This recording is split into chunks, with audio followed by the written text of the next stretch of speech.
तर जेईच्या सिरीजमध्ये आजचा आपला क्वेश्चन नंबर 6 एकदम छान क्वेश्चन आहे. क्वेश्चनमध्ये 2-3 कन्सेप्ट एक साथ आलेले आहेत. कुठले 2-3 कन्सेप्ट आहे ते कन्सेप्ट समजून घ्या. काय आहे तर डिटेलमध्ये जात नाही, फक्त कुठले कन्सेप्ट आहे. इथे क्वाड्रॅटिक इक्वेशन आहे तर क्वाड्रॅटिकच्या रूट्सवर आली गोष्ट. सेकंड इंटिग्रेशनमध्ये आली गोष्ट. तिसरं मॅक्सिमा मिनिमा किंवा एक्स्ट्रीमा शब्द जो आहे तो एक्स्ट्रीमाचा अर्थ काय होतो. एक्स्ट्रीमा याचा अर्थ काय होतो मॅक्सिमा किंवा मिनिमा.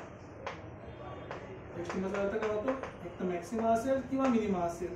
आता मॅक्सिमा मिनिमा केव्हा काढतो आपण, तो काढतो आपण फंक्शनला डिफरन्शिएट केल्यावर.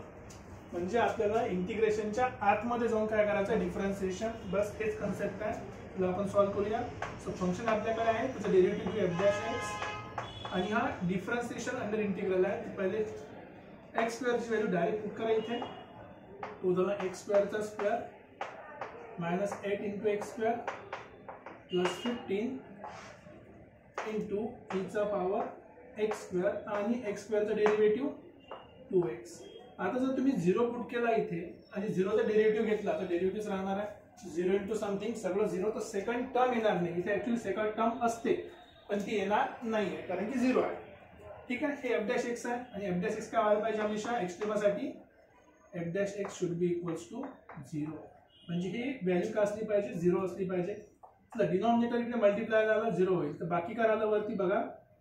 हा झाला आपला एक्स स्क्वेअरचा square 8x square plus 15 into 2x equals to 0. ठीक आहे. बाय डिफॉल्ट बघा आता इथे एक कंडिशन आपल्याला मिळाली की x can be equal to 0. पहिली कंडिशन. सेकंड कंडिशनसाठी आपल्याला फॅक्टर करावं लागेल. जर फॅक्टर तुम्हाला माहिती असेल तर 5 आणि 3 हे दोन फॅक्टर बनतील. तर एक आपल्याकडे आहे एक्स स्क्वेअर कारण की आतमध्ये एक्स स्क्वेअर आहे. जर तुम्हाला नसेल समजलं put x square equals to t पकडून घ्या. जर नाही समजलं असेल तर खूप सोपं आहे. टी पकडून घेऊ. तो झाला पी स्क्वेअर 8p प्लस 15. याचे फॅक्टर आपण केले तर p minus 5 p minus 3 equals to 0. म्हणजे आपल्याला काय मिळेल p मायनस 5 इक्वल टू 0 किंवा p minus 3 equal to 0. So basically p equal to 5 किंवा p इक्वल टू 3. p म्हणजे काय होते एक्स स्क्वेअर होते. X square equals to 5. इथे पण एक्स स्क्वेअर इक्वल्स टू 3. तर x ची व्हॅल्यू किती झाली प्लस मायनस √5 आणि x equals two plus minus √3. इथे तुम्ही डायरेक्टली लिहू शकता एक्स स्क्वेअर मायनस 5 आणि x square minus 3 equal to 0. बघा इथे एक रूट मिळाला मला एक्स स्क्वेअर इक्वल्स टू 0. इथे आणखी दोन रूट आहे माझ्याकडे प्लस मायनस √5.